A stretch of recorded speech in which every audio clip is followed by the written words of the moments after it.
हरे कृष्णा। आज हम भगवान शिव का दुग्धाभिषेक सावन के महीने में ही क्यों किया जाता है, इस विषय पर चर्चा करेंगे।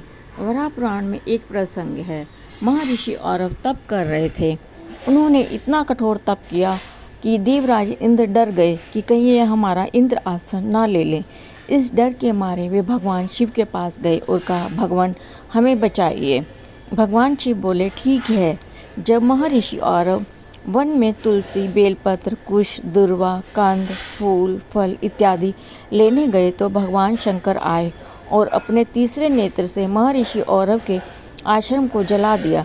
सारे वृक्ष जल गए, राख हो गए, झोंपड़ी जल गई। महर्षि वापस आए तो देखा सब खाक हो गया।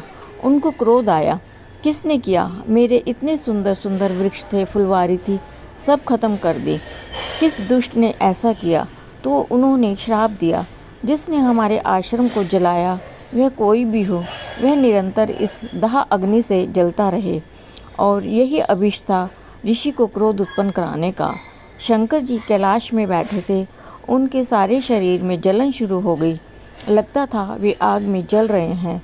तीनों लोकों, पूरे ब्रह्मांड में शंकर जी घूम घूम कर आए, पर उनकी जलन कम नहीं हुई।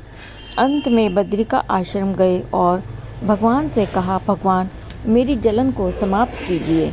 भगवान ने कहा, आप ब्रह्म शाप से दंडित हैं। आपके दाह को कोई दूर नहीं कर सकता। केवल गायें ही ऐसी है जो आपके ताप को दूर कर सकती हैं। आप गायों का ध्यान करो।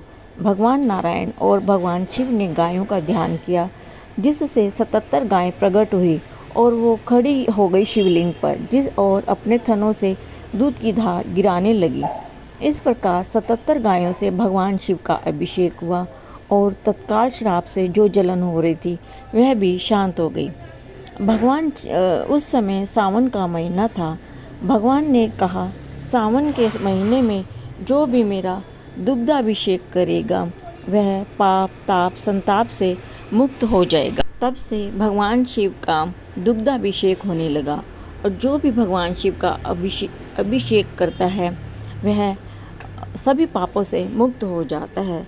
इस प्रकार आपको मेरा वीडियो पसंद आया हो तो कृपया शेयर, लाइक और सब्सक्राइब करें।